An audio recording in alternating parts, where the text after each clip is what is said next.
Well. Welcome back to Climb to Your Prime with Dr. Heim. This is our final edition. Farewell 2023. It's been a long run, Doc. How you doing? We're doing fine down here, Hurricane. It's the sun's shining. We're in the midst of a lovely summer. We've got blue waters behind us here. We're looking forward to another new year coming here. And as always, we like to think that we can do it better next year.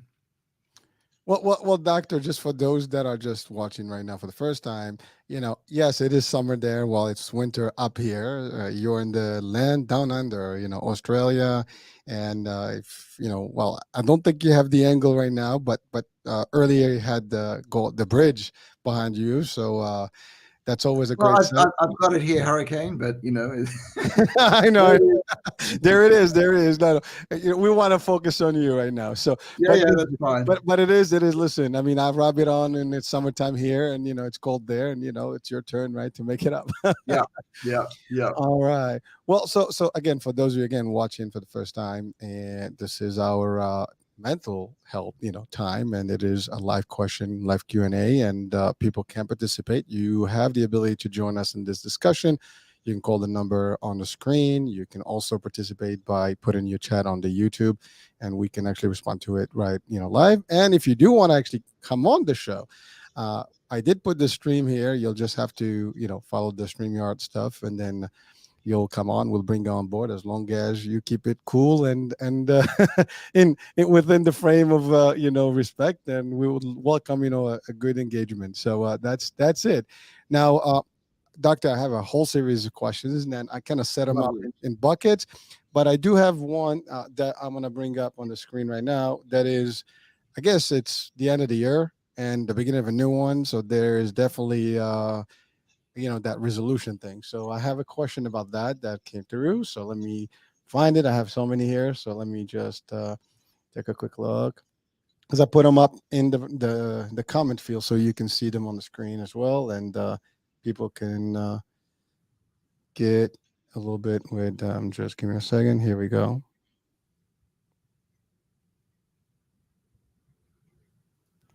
It's two-part question here, just because it didn't fit into one. So, hello, Dr. Heim. It is almost the new year, and this is when people start feeling the need to make resolutions, which I think are more illusions, as most, including me, never follow through with them. Yeah. What is the need for the social phenomena, and what is the driver behind it? Does it psychologically give us a boost or a hope at a changed us? Jeremy, New York City. Okay, Jeremy, New York City, you've hit the nail on the head. You've answered your own question. Yeah, no, every year Hurricane does give us an idea of hope, an idea of change, an idea of doing it a little bit better. So, yeah, I've got the bridge in the background there, and in a way, we're at a stage of a bridge between 2023 and 2024. And that becomes the bridge between the past and the future. Because our brain is actually future focused. The whole idea of our brain existing is so that it can survive into the future. So we can actually do things better in the future. And the only way that we can do things better in the future is to learn from the past. So the link or the bridge between the past and the future is the present, right where we are, right here, Hurricane. And right in this very moment, you're making decisions, I'm making decisions, Jeremy in New York City is making decisions. And Jeremy's kind of made a decision, okay, I've tried this resolution stuff and it doesn't work. And the thing there is often we have goals that are too high. We have bridges that are too far. We want things so much and our expectations are so high that we fail.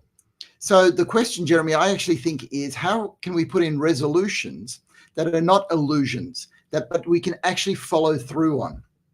And so the first thing that I want to say about this, Hurricane, and I've talked about this a lot, is don't go for the goals, know what your values are. Because if you can know what you value in life, it makes it much easier to succeed. So when we talk about resolutions, we're talking about giving up vices or doing things that we know are good for us. But if we have a value, okay, like let's say we value friendship or we value health or we value mental health, then you can sort of go, okay, how can I actually use that value to put together a goal that's actually going to work this year? And I'd encourage people to go for small victories before they go for the large one, right? So the large victory is sort of saying, yes, I do this no more, be it drinking alcohol or watching too much social media or whatever it happens to be. So go for a goal that goes, I want to do this a little bit less. Let's say if it's social media or alcohol binging, do it once a week only rather than every night or 3 times a week, and get used to succeeding. The brain loves to succeed. We all hate failure. But the only real failure, as I keep telling people, is not trying. So in other words, don't give up on the future that you actually value. And through that, Hurricane, we could actually put together a few resolutions that are not all or nothing, but they're just graded steps to get us closer to a future that we actually want and value. Well, thank you, doctor. Well, I'm listening to you, and I kind of was reflecting on the question itself. Yeah. But I think personally, and there's something that we talk about a lot, is that resolution is basically, it's like it's a goal, as you said, and Yes. but so, and you've expanded on it, that the goal itself is one thing, but the value of that goal, of what you want to Yeah. achieve, is what really makes a difference. I think Yes. sometimes that's where it gets lost, is that we put a goal that is not unachievable, or we know that it just, like, we're doing it just because it gives us the hope part, Yeah. that maybe. But if you set it as realistic and you have a value to it, that means something. You want to get healthier, I don't know, whatever. You're gonna get married. You want to look good in your tuxedo or your dress, your gown, whatever the case may be. Those are things that you go on vacation. You want to look good for the beach. I don't know, but whatever it is, you have to have something that is, obviously, the ultimate goal is to be healthy, 100%. Right? You don't want to have any issues with your physical or mental health, and that's it. So, but I personally believe that better have a resolution than not have a resolution. At least you have something to look forward to and start the year with. I mean, I Yeah. look at it that way. Yeah, no, and I agree with you totally, Hurricane. But I would start off with the question, what do I value? So if you say, I value physical health, all right, but let's say you're wiping yourself out with drugs or alcohol 3 times a week. Now, I know it sounds like a bit of a cop-out, but to go to 2 times a week is actually the first step. You take a small step, and then the next step is twice a week, because a resolution tends to sound like an all or nothing thing. It's one of these, I'll never drink again, I'll never take drugs again. And then you feel bad, and then you wonder what you're going to do, and you say, stuff it, I can't do it, so I've got to take drugs again. And then you feel like a failure. Whereas if you're wiping yourself out 3 times a week, I don't know why I have to take drugs as an example all the time, but that's what I've just landed on at the moment. And you're only doing it twice a week rather than 3 times a week, you actually can get to give yourself a gold star. I did it. I did well this week. And then when you're ready, you'll learn some skills along the way, and you go, okay, what can I do to only do it once a week this time? All right. Or eating healthily. What can I do to eat healthily 5 days a week rather than just 3 days a week? So you get more of the good stuff and less of the bad stuff. And it's going step by step, because all or nothing, which comes from us all being impatient, is setting us up for failure. And we all would like to set ourselves up for success. All right. So one of the values is wanting to feel good, because when we talk about vices like overeating or drinking too much alcohol or taking too much drugs, right? The question is actually, how am I going to feel good without those things? So again, you go to your values. What makes you feel good? And Hurricane, what actually makes us feel good is being around people, having a life that's meaningful, contributing to other people, putting in effort and being rewarded for it, going for an exam and actually putting in the effort so that you know that you're going to pass. Not, I hope I'm going to pass, but you know that you're going to pass. Those sort of things. And it's really amazing how we've got 8 billion diverse people on this planet, but there's only a handful of things that we all really want.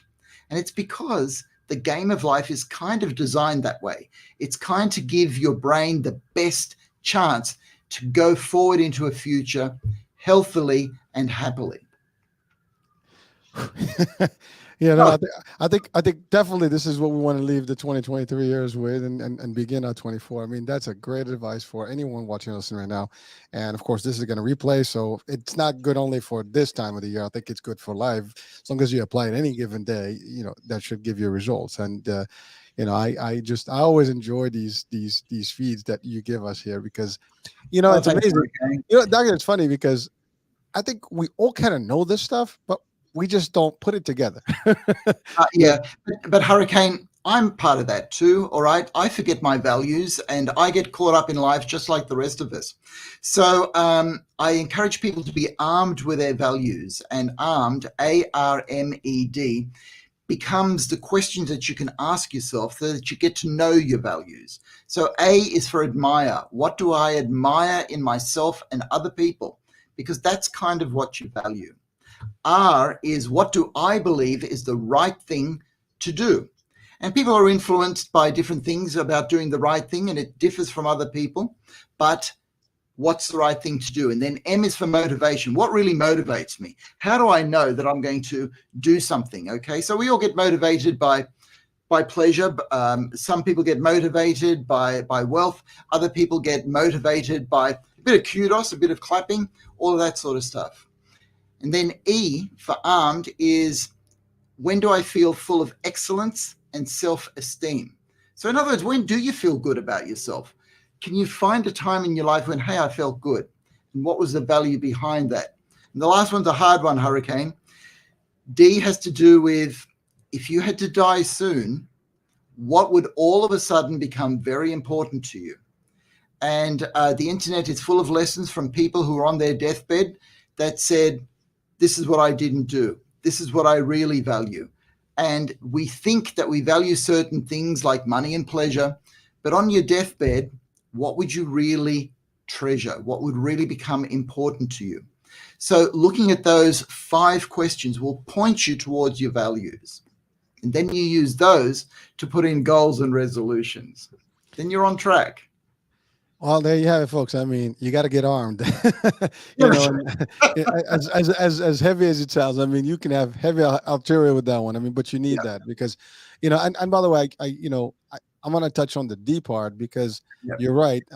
No one regrets, the money and all the stuff because they've used it, whatever the case may be. But they do yeah, regret the moments that they didn't cherish with their loved ones or things that they didn't take care of their health and things like that, or they overdid something that affected them. And that's really something.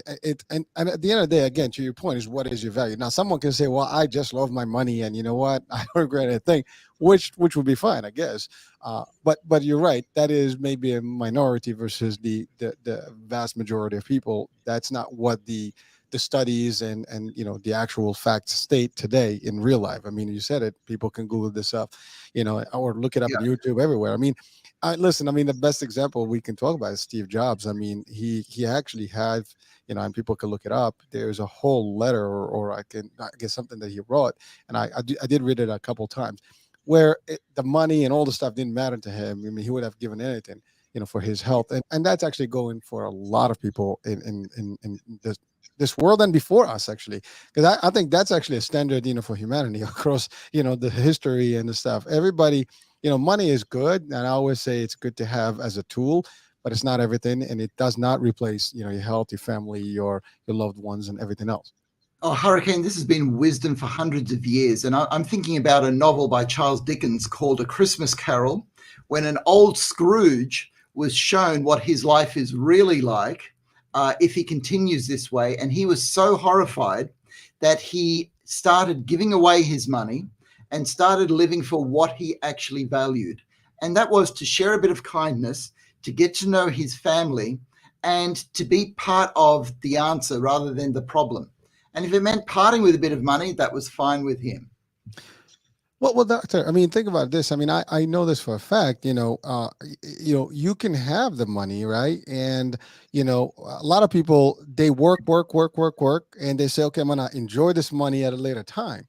But at a Yeah. later time, there's no health. You can't do things. You barely can walk. Maybe you can't travel. You can't get on the air. There's many things that can happen that you don't know, And Yeah. so now you missed all that opportunity, and a lot of things, you need to do early in life. Yeah. you know Yeah. and as you go, as long as you have your health, I mean, you can do hiking, you can, especially the stuff that's physical. You Yeah. might be able to cruise at an older age, but even that can become very difficult. But Yeah. certainly you can't do like nature and trekking and whatever. I don't know if you wanted to climb Mount Everest or any of the top mountains in the world, in the planet. You can, things like that. I mean, there's many things like you want to have your kids, for example, early, and some people don't do it. They just wait for a longer time before they get kids, and then because that's a decision they make. But then Yeah. at a later time, they have no energy to actually raise their kids, or Yeah. even their grandkids. So all these things are real, and we know these examples. But it's sometimes just great to hear it over and over to give us that. Oh, so, I mean, reminding, it's is like a tool that everybody can have. You remind everyone around you, they remind Yeah. others, and it keeps us in the loop. It's like, out of sight, of the mind. If this is in front of you, then it's not out of your mind. That means you can practice it better. So Yeah. And yes, sorry, Hurricane, go ahead. no, no, no, that's it. Yeah.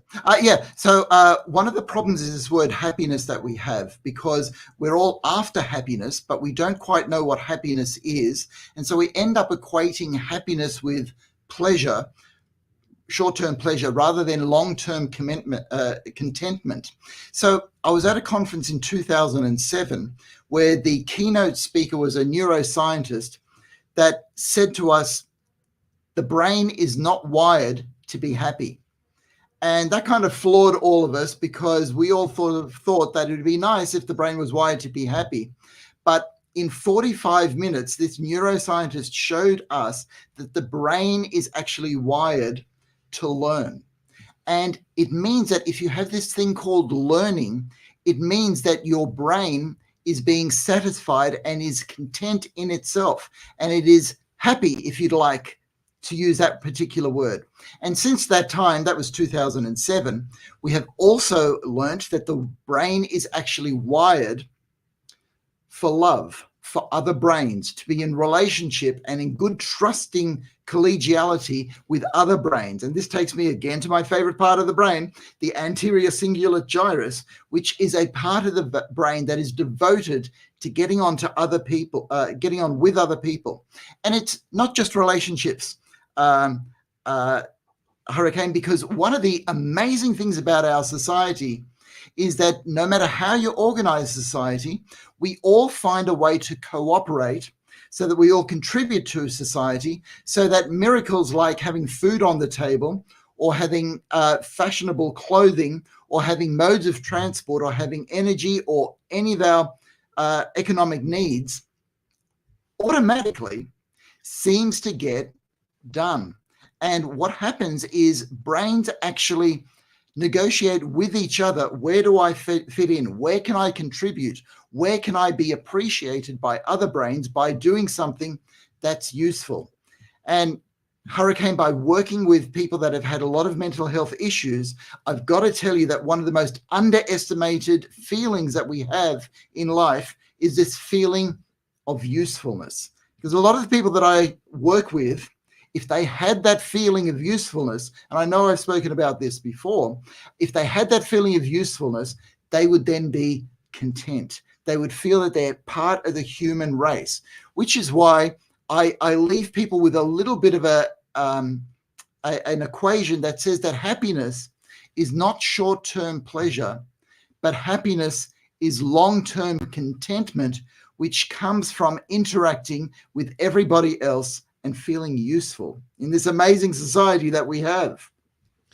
Well, I have to say, I mean, the part about feeling useful, I think everybody is always looking for people's attention in a way or the other. I'm sorry, but that's a fact. Yep. I mean, Yep. you Yep. you walk in a room, you still like, you try to make an entrance somehow. And some people say like, they want to do it, you'll do it, even subconsciously it happens. It's all natural, folks. I mean, as humble as we can be, you can still look up for that being useful, even helping people sometimes. You Yep. want to do something just to show that you exist, Yep. and that you're part of whatever. I mean, I can go back to an event that, I mean, a tragedy that happened in the Hurricane Sandy that happened in New York and Jersey a few years back. I think it's Yeah. 2012. And I was working in a company, and we were first responders, with nurses and NPs to go to some homes and areas that was completely destroyed. Yeah. And everybody was scrambling, everybody wanted to be useful, everybody wanted to Yeah. participate. People came from every state and even from other countries, and we've seen that in all tragedies across the globe. When earthquakes and stuff, people go from, I mean, right now people are going to the Middle East, people are in the Ukraine area. So I mean, there's many things that are happening around the world, and people kind of just converge to those areas to Yeah. help because they want to participate and do Yes. something. I mean, we say this, be useful, right? I mean, you can't Yes. just be just lingering in this world with no with no presence and no signature, if you want to call it. And everybody has one, and so it is a fact. But I love what you said, that we just need to feel that we want to make sure that it's happening. Yes, and the experience that you had is similar to an experience that I had, because I was in an area that went through a flood crisis, and some of the people that felt most useful were actually teenagers, because teenagers would get together in bands of 5 and 8, march into people's houses and just start cleaning it up. And all of a sudden, these people felt useful. And now, I've got to let people know that you don't have to wait for a disaster to come up before feeling useful, all right? It really just takes finding one person that you can make a difference in their life. It could be an elderly person who lives down the road from your place that just needs a meal, that just needs a yard cleaned up, that just needs a bit of a helping hand. And the feeling that you get from being useful to that person will give your life a sense of meaning that for some people, Hurricane, they haven't had before. So, and when we do this for each other, because some of us have to let other people help us to share that feeling of usefulness, then we start to understand how our brains actually work, how our brains in the anterior cingulate gyrus works with give and take. If I can help you and let you help me, that means that we're connected and that we are finding ways to touch our shared humanity, so that your brain and my brain can work together to get into a future like 2024 just a bit better than the past, like 2023. Well, with those words, I mean, I do hope that 24 brings in a much better outcome and a lot more peace and Yes. love and usefulness. No tragedies, no wars. Hopefully, everything ends and Yeah. life becomes a lot better. I mean, I think we're due for a year where there is no crisis and of any sort. I mean, we've been Yeah. from the pandemic to economy to wars, and it's just been ongoing. And it's like, where does it end? So we hope that people somehow feel and see the value of that, and maybe we all can contribute to a better, positive year. Now, again, that's me being hopeful, and I'll leave it at that. I mean, sometimes you have to be realistic, but it doesn't hurt to just hope for better, right? And Well, that's okay, important. and being hopeful is actually being realistic, because it's just real that there's always something that you can do. It's just that when we hear about wars in the world, pandemics, and things going on that are beyond our control, we start feeling that we're helpless, that we can't do anything about it, which is why I'm here to encourage people to see what they can do in their street, in their family, in their relationship, in their friendship group, to say, hey, is there something that you need that I can fulfill?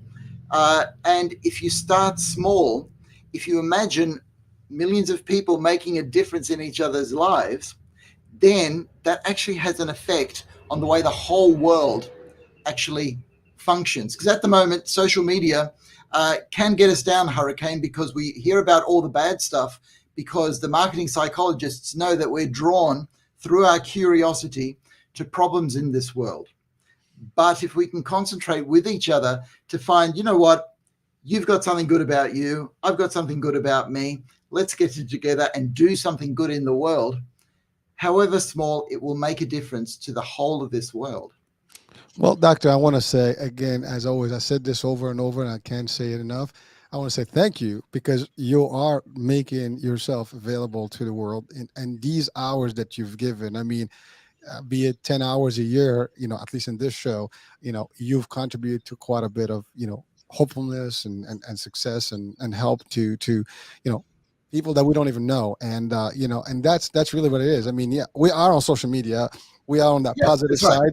side, but you're right. There's a lot more negative than positive. Sometimes people just tend to just lean towards the negative because it's just attractive, as opposed to finding the positive, which there's plenty of it as well. I mean, That's if exactly right. you, Yeah. I know you see my feed, it's all positive. I just try to, Well, and that's just the push whole as thing. much as they can.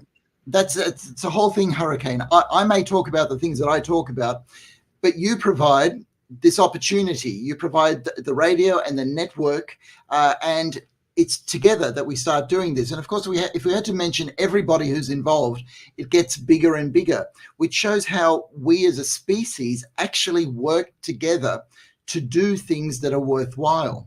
And so, the more of this that we can have, the better that the future can actually look. Well, thank you, Dex. So I think we've spent quite a bit. I mean, on the No, first question, but it touches on a lot of things, and it's all solid, and it's important stuff that we needed to actually get out there, and hopefully people are listening, watching, and now or later they can benefit from this, and so it will replay after this as well, and then it continuously play, in the long term. So please feel free to see that. Now I'm gonna go to the next question. Are we ready, Doctor? yeah. All right. So, oh, that was already there. All right. So, what is your stance on the perspective ratification of internet gaming disorder? How does a gamer mind get affected by the games they immerse themselves in? And do they at any point become unable to? And the second part to it, to differentiate between real and game. Francis Phoenix. Oh, yeah. All right. Okay, thank you, Francis Phoenix, because this is actually something that we touched upon in the last episode, Hurricane, or maybe it was the episode before that, when we were talking about the ratification of internet gaming as a disorder, which Oh, is doctor, maybe that's what it is, because this was the first question on the list. From so we if we covered it, then I don't know. Maybe we can touch it on a different angle. But uh, it was, yeah, yeah, yeah. So whatever you want, Hurricane. yeah, no, that's fine, perfect. Sorry about that. No, Um, that's all right. and then now let's say the next one. Hold on. Okay, here we go. This was, I don't know if we covered this one now. No, I'm because this was leftovers from the last feed. So, what are the most Uh, important factors in a successful addiction treatment? Yeah, okay. This is actually really good. Thank you for the question, Matt. In a way, in addiction psychiatry and addiction physiology, so in other words, how addictions actually affect the brain, we're making a lot of strides. We're making a lot of inroads to understand what actually helps. And look, the most important factors at the moment, I'm going to go by the information brought to us by Gabor Mate, who wrote a book this year, and it was published, and it was called The Myth of Normal. And what he looked at is how trauma in each of our lives, now we don't have to talk about major trauma, we can talk about small trauma, make us feel bad. And this is actually what leads to addictions. So it's not just something in your genes that says you are destined to be addicted. It is feeling bad and trying to get away from that feeling bad that often comes from our childhood. And the insight that comes from this is that the people who are successful in addiction treatment, firstly, they find their own solutions. There is not a magic pill, there is not a magic therapy, but there is something that has meaning to them. And it is finding meaning and finding ways to feel good without a substance, without the actual addiction, that actually leads to successful treatment. So we'll take alcohol again. People tend to drink alcohol to forget. To forget what? What are you actually forgetting? Or to feel good. What do you actually need to feel good about? So the question is, what else can do it? What else can make me feel good? What else can fill that void, right? And so in my own clinical practice, I've seen that people need certain things to feel good. They need to feel that they're part of a group. They need to feel useful. And we're coming back to the same things that we were talking about before. And they need to find meaning in their life. And I think this is one of the most difficult things about 21st century life, is that we're all called upon to find our own meaning. Nobody's allowed to tell you what the meaning of life is, whereas even last century, we had large structures like the church, the government, the education institutions saying this is what gives life meaning. Do this and you will feel good about life.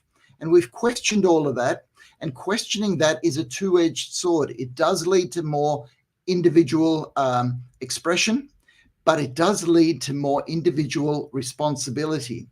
And in the trap between the two, there are a lot of people caught saying, okay, I don't know how to go forward.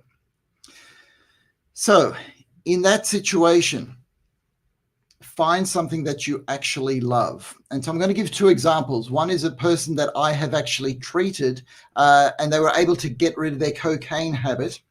And what happened there was this person was actually engaged, and the person that they were engaged to became part of the treatment and said, look, we can't get married unless this addiction is gone. And then the person who was addicted said, holy hell, this is a crisis in my life. I don't want to lose her as well. And so she became the catalyst to him finding more meaning and something that made him feel better than the addiction itself. So the relationship became meaning that he didn't have before. And for other people, I often ask a very strange question.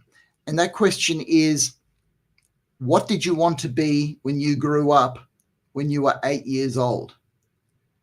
And people go, 8 years old. And they go back and they say some strange things, you know. They say, oh, I always thought I would do this. Oh, well, that's impossible. I think I had one person who wanted to be a fire engine when they grew up, you know.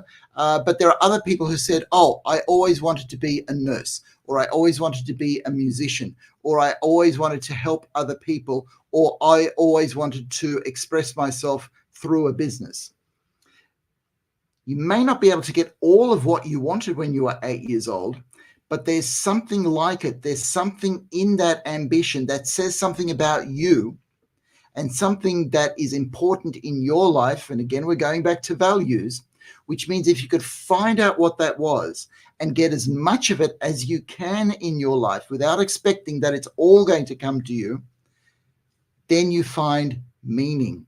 And so what we find, and I'm bringing it back to addictions now, is if you're able to find that meaning through other people, through self-expression, through feeling useful in society and feeling that you belong as part of the human race, then this need for an addictive substance decreases. So all the treatments that somebody like I may use, I'm talking about pills, I'm talking about talking therapies, I'm talking about social interventions, they're all just tools. But the key thing is the motivation. Why do you want to get better? If you're able to get close to the answer of that question, then you'll sort of go, okay, on with the work, because it's a truckload of work, Hurricane. It is not easy. It's a whole lot of effort. And as I've said before, I take my hat off to anybody who has overcome an addiction in their lives. If you find somebody like that, first thing to do is to congratulate them, because they have overcome a substantial adversity with a substantial amount of effort. Well, thank you, doctor. And you know what? I have actually had various guests who actually have changed their lives and from addiction to real resources and doing great work in the community and helping people through coaching and things like that, and teaching people what not to do, hopefully Yeah. to get better. So it's Yeah, that's amazing, good. you know. I mean, but you're right that this thing with addiction is global. It's never going to end. I mean, it's always there. There's so many things that are addictive around. I mean, as simple as talking about social media, that's addictive these days. It can be very. I laugh all the time when I'm driving and I see people walking without even looking. They don't even look up. They're just in the phone and crossing. I Yeah. mean, in the vehicles. I mean, I sometimes I want to just record them, like just because they're like literally like they're driving and they're right there on the phone. I mean, it's like what the hell? Yeah. I mean, it's unbelievable. But Okay, There's so more. let's go into the brain to explain how that happens, okay? Because that's actually really important. Because there are ways out of it. The thing is that you've got to take a step back and see what social media or any other addiction is actually doing to your brain. And now the thing is dopamine. Dopamine is a chemical that mediates our experience of pleasure. Anything that we enjoy eating, anything that we enjoy talking about, anything that makes us feel good will release dopamine in our brains, and the brain will want more of it because the feeling is so good. The problem is that our whole society is full of so many different things that can give us dopamine that our expectation of getting dopamine goes up higher. That means we've got to have more social media or more things that bring us pleasure. All right. But here's the thing. That's all that addictions tend to give us. Not quite, I'm overdoing it there, but it's a big hit of dopamine. But there are other chemicals that make us feel good. And I'm thinking about oxytocin. I am thinking about serotonin. And I'm thinking about beta endorphin, which is the chemical that gets released when you're with a group of people and you laugh together. It makes you feel that you are part of the human race and that life is worthwhile. It's actually an amazing feeling for the brain, and it keeps us together as human beings.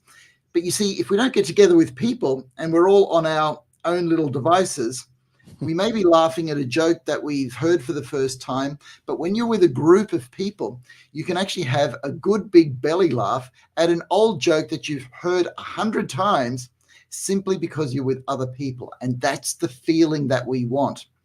Same with oxytocin. Oxytocin is a feeling that you get being around people that you trust, that you like, and that you love, right? Being on the internet, being on social media does not give you that feeling. And even people who keep in touch via the internet know that there's a feeling that's missing when you see the person that you love or like in front of you and you're talking about stuff. It's not the same as being in the same room as them, because that feeling that gets transmitted through our eyes, through what's called mirror neurons, actually leads to more release, not only of dopamine, but also serotonin, oxytocin, and beta endorphin. So I'm explaining that because that actually works towards Gabriel Mate's idea that if you find something that's worthwhile and something that gives you that feeling of feeling good about being part of the human race without drugs, you can get to overcome addictions, including social media addiction, much easier. But you've got to be aware of it and you've got to make certain decisions. Well, thank you, Doc. And it's amazing because I'm listening to you. There's a couple things I want to just add there. One is I just experienced this a couple weeks ago where we were at this place restaurant and we were at the waiting area, and there was a whole family sitting next to each other, and everybody was on their phone. Yeah. And I was just looking at them like, I wanted to say something. I was really trying to jump and say like something like, okay, just keep your mouth shut, because I can be a mouthpiece there. But it was really amazing. Like, you're right. I mean, they're right there. They're gonna have dinner together, but they were all on the phone. Yeah. Which was weird. Yeah. But I wanted to relate to something that probably people can understand more. Is that, for example, if you have family overseas, right? Yes. You can WhatsApp them, you can talk to them, but Yeah. it's not the same as when you travel there, or they travel to see you and they're with you in the same room. I'm sure you have that same feeling when you travel Yeah. and see family, and that's the thing. I mean, you're right. It's one thing to look at people and I mean, it's closer, but it's not the same feeling. You Yeah. can't hug them. That's exactly right. Okay, so radical idea, Hurricane, radical idea. Okay. What if instead of us all wanting to travel the world, we got to a situation where we all wanted to just sit put in our hometown to enjoy the people around us? And our holiday had to do with stopping work and having parties together and getting to know each other a whole lot better again. Because what happens in our affluence is you're able to go on this trip, I'm able to go on that trip, and then we miss each other. We don't see each other in our hometown, and we come home and we say, oh, I want to tell you what a great time we had. but I can't tell you because you're overseas on you're going overseas on your great trip. So we have the experience, but we don't have the sharing. And in our society, I believe we're going to get to a time where we say, you know what, we've lost too much for our pleasure, for our travel, for our career and our money. And we've lost too much of our relationship, our acceptance, and our understanding. And why don't we try to have more of that in 2024 than we did in 2023? Well, listen, that's the hope. That's what we want. I mean, that's the bottom line. We want to do a lot of stuff. I mean, again, Oh, we can yeah, we talk do. about things, but actions speak louder than words, as they say. Yeah. And so, folks, if watching and listening, Doctor is giving us some basic elements that we can take to the bank and apply, and we will be better. I mean, again, you can hear this is not just psychiatry or psychology. This is brain chemicals and how it works and how we're supposed to function as a Yeah. species. And so it Yeah. does make a difference. So Yeah. thank you, doctor. All right, shall we proceed to the next one? Now, this Let's is actually proceed. I'm going to enjoy this one because I think I would agree to this question myself. But here we go. I can't understand why my child is always against anything I say or ask. Why is it that it is always a no? Is it something I'm doing, or is it simply child psychology, or it is a human default setting? Uh, Mark, Georgia. Okay. Good question, Mark. By the Question. way, I experienced this with my kids, so I don't know, but go ahead. Oh, no, that's all right. Mark, thank you for asking that question. For all the parents that get infuriated by children that say no all the time or just seem to refuse and all of that. Okay, so a lot has to do with how old the child is.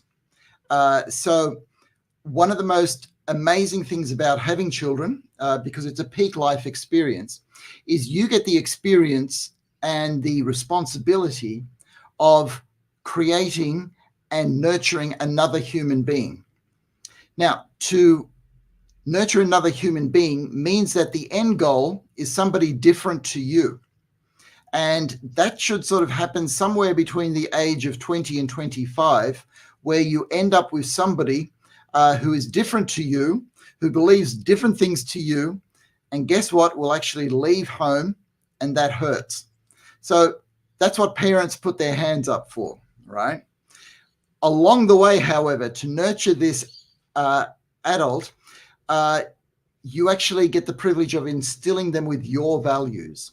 And the brain will say yes to that. A child says yes to that without saying yes. They just say yes by watching what you do on a day-to-day basis, absorbing what you do on a day-to-day basis, and then eventually doing what you do on a day-to-day basis. Particularly the younger the child is. There are two key times when no becomes the most important word. First key time is around the age of, let's say, 3 or 4, when a child actually goes, you know what? I'm actually separate from my parents. Before that, it's like you're attached to a mother and a father. You don't sort of realize that you are actually separate. But the growing brain goes, oh my gosh, I'm actually separate, because you've got language now and you can actually say the word no, and it's a very powerful word.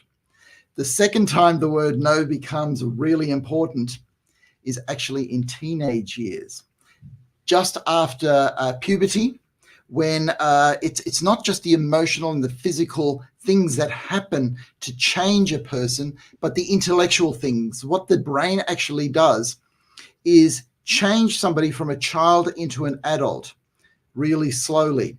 Now, what that means is, rather than going from a feeling directly to a behavior, which is what a toddler does, if a toddler feels hungry or angry, it can go straight into a tantrum, right? It goes straight from feeling to behavior. By the time a child becomes an adolescent, it goes, you know what, if I keep just going straight from feeling to behavior, things aren't going to work too well as an adult. So we put in another step. We go from feeling to thinking, and then we go to a behavior. Now, in all of us as adults, this has varying success, all right, because we as adults are still capable of going straight from a feeling to a tantrum in different ways. Oh, we still do. We still do, all right. But that's when you sort of realize you're being a bit like a child, okay? And I do it too, Hurricane, but in that process of going, oh, this is my feeling, now I've got to think to see what I can do about it myself. There's a process that says, all right, so I don't want your answer, thanks, Mum, or I don't want your answer, thanks, Dad. I've got to figure out my answer, okay? And in that, there's a no. I'm not going to do what you want. And there's a bit of trial and error. I'm going to try a few things for myself. Some of them will work and some of them won't work. And then there's a mum and dad to pick up the mess and not say I told you so too harshly, all right? But to be there to say, okay, what did you learn from that? That's good. Being a coach. So the older the child is, you become more of a coach rather than a total carer and nurturer, which is what you definitely are when the child first arrives. So no is actually not only a powerful word, but it shows that you're doing your job right. You're actually doing well. But here's the catch. Every developing person is also subject to a whole lot of influences in our life that are not the best for the developing person. And yes, I'm talking about addictions. I'm talking about social media. I'm talking about opinions and influences that are not in the best interest for us or for our children. Because I don't know if you've noticed this, Hurricane, but there are a lot of people out there that, want to manipulate us for commercial gain or for their own agendas. And that's, again, where a parent needs to become a coach so that when a child says no, they're not rejecting the parents' values, but they're actually accepting their own responsibility so that they can negotiate this very complex world that we do have. So, thank you, so, Doc. so I'm just going to summarize for Mark to say that one of the reasons that their child is saying no is because Mark is actually being a good parent and allowing them the freedom to be able to say no. Because the last thing that you want is a child afraid to say no, right? And that when a child says no, and I mean particularly as an adolescent, that's the time to go into coach mode. So what did you learn about that? What's your game plan? How are we going to do it in the future? How can I help? Now, when a toddler says no, they still need the guidance. They still need sometimes to be picked up and put into the seat and let's say in a car, they need to be strapped in, doesn't matter what tantrum they're having, because you're not going to drive home if that child is not in the harness. And the child doesn't understand all of that, and so you just override it and you become the parent that pushes through. That tends not to work when a child is 14 or 15. So it's moving from total carer to coach. I can just imagine that. Yeah. Well, doctor. I mean, I hear you, and by the way, I mean, it's amazing because that is like I agree. It's a default. I mean, kids, the first thing they say, you tell them no. I mean, I'm not doing it. Like just like that. But I guess now for the first time, actually, I'm clear about why. That's right. Because to be honest with you, I mean, my kids are grown, but I've never, even to date, like we still disagree. Now I tell them, like, listen, it's your funeral. Do what you got to do. Like, life is going to teach you things. I'm just giving you advice. That's it. You want to take it, great. But you're right. Like at the early age, it was very difficult to like, why do they always have, a reaction? You tell them to do something, they do the opposite. Like you only want the best for your children, right? But yet, here they are going on their own road and trying to figure out themselves. Like I always say, like that's something that just kind of drives me sometimes crazy. Like, why would I do something that has been already established to be wrong or bad by thousands and millions of people, and I still want to do it because I want to test it? I mean, it's like, do I really want to do that? And that's a question that always drives me like, crazy. Like, I see that happening all the time. Like, good example. I mean, you talked about addiction. People drink. We know it's addictive. We know, but yet they do it. People smoke. People do this. People vape. I mean, and it goes on and on and on. And it's the same thing. Like, why would you experiment with something that the outcomes? I mean, it's been over centuries, years of studies. And it's funny, I go to stores now and you can see the sign in the store that says do not buy this product, or if you bought this, it's going to cause the other, it has side effects. I mean, it's really everywhere. I mean, Yes. vape, now it's a big thing, and you have these signs across different stores that sell these things. I mean, you read it, you know what it's wrong, but why you still doing it? And Yep. I think it's all attached into the same thing. I mean, people say no because they want to. It's almost like a rebellious behavior. I would say. Yes. Oh, totally, totally. But That's totally right. In fact, we have studies to show that the more that you, let's say on smoking packets, right? They used to say smoking can kill, smoking causes birth defects. Then they went to photographs of how bad lungs look afterwards. We've actually found out that information like that actually increases sales of cigarettes. So the more you say that this is bad for somebody, you're actually encouraging the behavior. And it's because of what I just said here, because we've all got to find our own way through life. And we've got to try things for ourselves. And we've got to do it my way, only to a certain extent. So the take-home message here is information is not enough, which means that education as a solution to everything that's wrong in the world is not going to be enough. In fact, it's going to fail because you're actually exposing people to the bad behaviors or habits that you want them to overcome. Now, what we need is education and values. So if a society actually values being smoke-free or addiction-free, and we see that through the way people live day by day, and people are applauded for not being able to hold their alcohol well, but for actually going into a party and saying, you know what, my favorite is zero alcohol beer. Big clap. If we gave claps like that, if we gave awards for things like that, then we would actually value it and people would actually follow it. All right, so there's a whole science in the 1990s that was discovered by a neuroscientist called Antonio Damasio, that if you say, I think, therefore I am, that's actually wrong. The thing is that we think and we feel, therefore we am. We are. So in other words, our emotions and the way that we feel are actually more important, and we make decisions more based on what we feel and how our bodies sense than what we think. Because if it was just about thinking, we wouldn't put a step wrong. One of the hardest questions to understand is, why do we do things that are bad for us?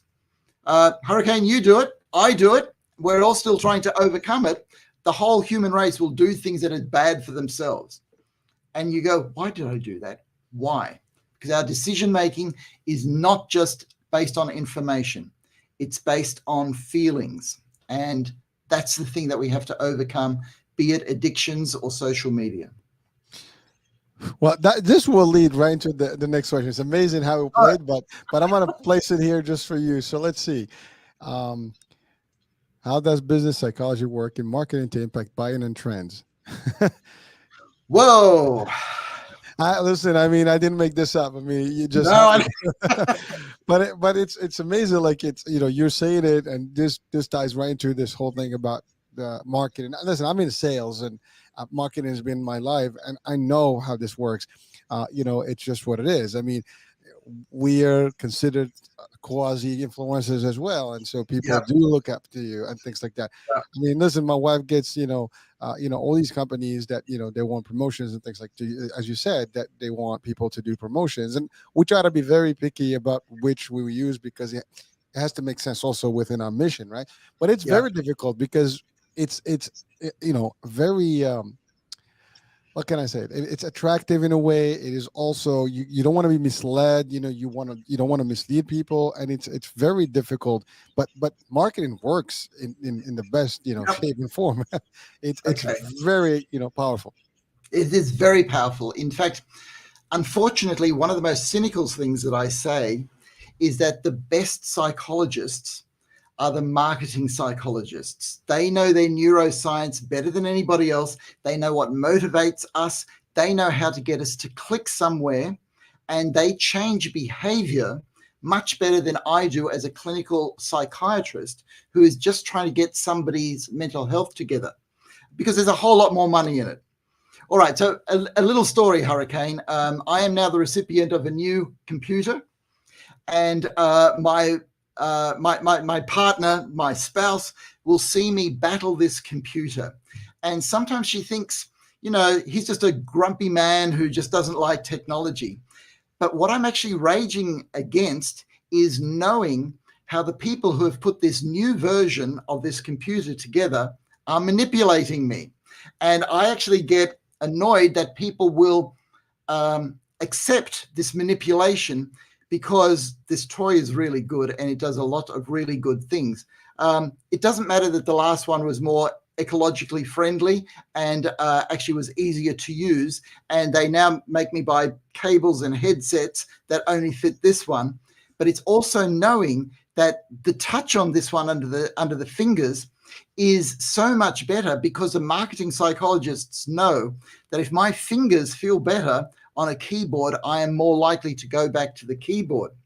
And when it comes to my phone, and I am convinced that they're now making sure that we use more clicks to do the same thing, because we are being prepared to be more and more engaged with our phones.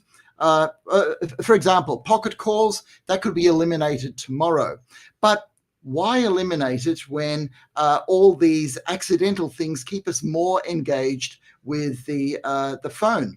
I put together a 15-minute video that talks about how bad social media is for people, and I thought this would be banned on YouTube. But it isn't, because if people look at it, it means that they're on YouTube.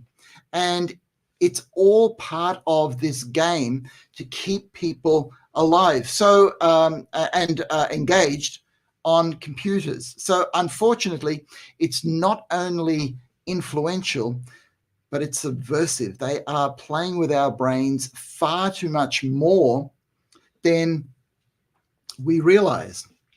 Okay, so I got to go back to the brain, because we're talking dopamine hits. We're talking our very communication, and more than just communication, because as a psychiatrist, I know that dopamine is the chemical that mediates our experience of reality itself. We feel that we are really engaged when we are under the influence of dopamine. We feel that we are really alive, which is why I, like everybody else, have to limit my own time on my computer, because I sort of think, oh, I'm looking up information here, I'm organizing all this information. But marketing psychologists know that that's how you get people like me to spend more time on the internet. So it is a problem, because the bottom line is the internet and social media, they are just tools. They can be used for good. They can be used for evil. They can be used to improve the world, which they do immensely, but they can also be used for destructive tendencies, which we have also seen. And I, as a psychiatrist, unfortunately see when things like cyberbullying actually end up with somebody's life being taken at a tender age of 13 or 14. And that is really heartbreaking to see. However, to get good messages out there, Hurricane, you and I have to use social media for as much good as we possibly can. Well, thank you. I'm listening to you. It just sounds like there's psychiatrists hacking psychiatrists. That's a very tough game, man. I don't know how you do it, but I mean, I do have a question. This is probably. I mean, I know we're at the end of the time here, but I wanted to just ask this just to cheer up things. But you are a psychiatrist. You read minds. I mean, literally, you can. I mean, you know behavior. You can tell someone. You can read them from the minute they speak, the behavior, the movement, everything. That's a tough one, dude. How do you do it? And hold yourself from not reacting to people, because you walk in the street, you're gonna see something, and you'll be like, "This is this one. This is this one." You can almost diagnose them based on their behavior instantly. That is kind of like weird. I mean, to live with as a weight. Actually, thanks for asking that question, Hurricane. Actually, it touches me that you asked that, because it is something that I have to grapple with, because it's a double-edged sword. And I have to let you know that because I'm a psychiatrist, I've lost friends, okay? Because it makes a lot of people feel very uncomfortable. On the other hand, I'm able to do, yeah, a lot of useful things for a lot of people. So I also find that sometimes I've got to hold back with myself because it gets too much. Because sometimes I lose contact with day to day reality because things that are second nature to me aren't second nature to other people, and nor should they be. But on the other hand, I know that mental health is extremely important in this world, and we are losing our way in the world, which is why I treasure what we do, Hurricane. Because if we talk about goals and values, if we talk about overcoming addictions, if we talk about how people can feel that they're part of the human race and take the responsibility of growing into independent adults from children that say no, then that's worthwhile. Because in the end, we are all going through this crazy thing called life together. And I'm hoping that we can do it as best as we can. Well, thank you, Doug. So now I'm gonna just have the finale here, but I can't help it. So you've known me for three seasons, going on four. I mean, you probably assessed me upside and up and down. What's your verdict, dude? I, Okay. I was dying to ask that question. I'm sorry. Okay. No, that's all right. Okay. Okay. So the first thing I've got to tell you is I actually haven't analyzed you. All right. Oh boy. Because no, no, seriously, Hurricane, because I can be wrong in anything that I say, do, or think. All right, because I'm just as fallible as the other guy. Also, I think a lot in terms of roles and relationships. We've met in person once. All right, and I've known you to be a joyful, beautiful person who's got a heart of gold, and you're doing this for the right reasons, and I want to be a part of that. And so I feel a kinship in there. All right, to get to know somebody where I can start sort of saying, look, you got to make adjustments here or there. I've got to see them for at least 4 hours to get to know their life story, how they really tick, if you like, their motivations, their hurts, their victories, and all of that before I start before I start making judgments. Because this is something that my friends don't actually know. I actually don't judge as much as they think that I do. All right. Because I switch off from all of that because I'm a human being just like everybody else. So I haven't analyzed you, Hurricane. I haven't drawn any conclusions. And next time I meet you, I'm sure you're going to surprise me with something. Okay, because you're another human being getting through all of this thing called life, just like I am, and we're sharing the journey. Well, thank you, Doc. Well, listen, the movie analyzed this, analyzed that. I'm sure you've seen that.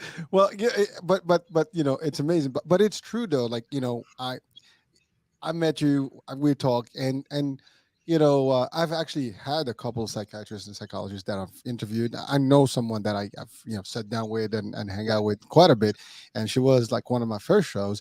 And I have to say, like there's always that feel like, am I being psychoanalyzed right now? It's like it does. I mean, it does cross your mind, but be like would you? I have to say, I didn't. I really never thought about it until like the last week or so. I'm like, I wanted to close this last episode with a question and just to see Yeah. what's the verdict there. But I guess I know now. So next time I'll spend more time with you just in case to see how you'll Oh come up with. no, but Hurricane, you're full of joy and you're full of purpose. All right, and I don't want to lose you. All right, because we got a good thing going here. All right. Friendships are precious, so we got to take care of them.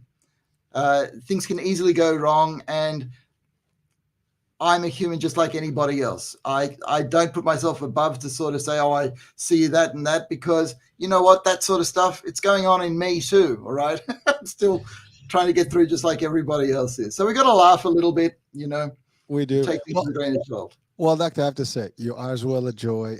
You and your lovely partner in life and, and in crime, you Yeah. know, Caroline. Greetings to her here, and frankly, I have to say, like, it was just the same, feelings when I met with you in person. I mean, I wish we had more time. Literally, I mean, if you had time, you would have. stayed over it, because I can tell you that's We how will we do it do it. again. We will That's do how it. we do it. You and then you can do all the psychoanalysis you want. It's all good. I'm not. There's no shame in this game. And by the way, here's the thing. Like, you said you've lost folks. To me, if you give me if someone's gonna give me constructive criticism, it would be you, and I'll take it, because at least you know that you can guide me better. I know that I'm gonna benefit from it, not the other way around, right? Sometimes people will criticize you and they have no say in the matter, but at least if you said it, you will know more or less about what that means, and maybe you'll open my eyes to it. So I'm open to that. So psychoanalyze me anytime you want, dude. Oh, that's funny. All right. Well, listen, this basically concludes, our 2023 season, and this is the farewell 2023 show. Doctor, it was an awesome time. We really I enjoyed this. Oh, so did I. This is always fun, Hurricane. Always fun, And I do have a lot more questions that we posted, but we'll post them, and some of them were very heavy. So actually, somehow it worked out. I didn't want the heavy stuff to close the year with. I wanted to have a cheerful, end of the year. So we did, and we didn't go into anything that is depressing or negative. So Yeah. so hopefully, we'll catch on. There's plenty of time for that. And I have to say, Hurricane, in a few hours, that bridge behind me is going to be ablaze in color and fireworks. And to me, that symbolizes some of the joy in the hope that we have that 2024 is going to be a little bit better. So for everybody around the world, Happy New Year from the Sydney Harbour Bridge. Well, thank you, Doctor. So we're gonna use that as an actual drop there. Say it one more time. Happy New. Hold on. Say it one more time. All right. So to everybody out there, a Happy New Year from the Sydney Harbour Bridge. All right, that's Dr. Heim signing out of 4-hour show here. Well, it's funny because you will experience the New Year before most of the people on this planet. Yep. So but that's tomorrow for you guys. Together, we're still on this little ball together. I know, but you guys are tomorrow, I believe, right? So yeah, that's right. That's right. So we're the day after tomorrow. So imagine that. Right. It's just unbelievable. But well, so say hello to the New Year for us. make sure you give us feedback on how it is so far, before we get there. That's always amazing. I mean, this is actually Back to the Future, whatever discussion we have. You're in the future, I'm in the past. But it's amazing. Like, time travel does exist, and we're a true live example of what that looks like. Well, maybe scientists will probably reject this particular definition I just gave, but it's just a funny one of looking at it. Well, it is. We're on opposite sides of this globe, but we've got to get it going together, and that's why we call it a global village, because it is large and small at the same time.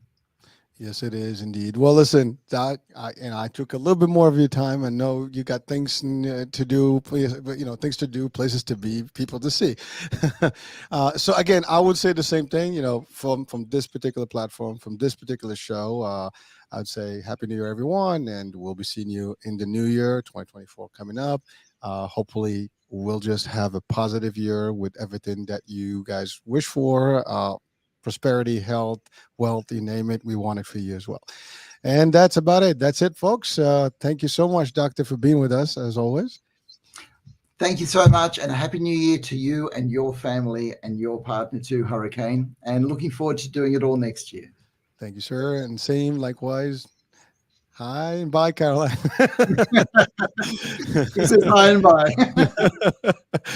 All right, folks. This is it. I hope you enjoyed our show today, and you've learned quite a bit. I always learn here. I'm sure there's something that we can, leave you with. And so that's it. We'll be talking in the new year. Bye for actually, it's next year, next week, next month, everything. So we'll see you in a couple of weeks. Actually, the end of January, we'll be back. All right. That's it, folks. Bye for now.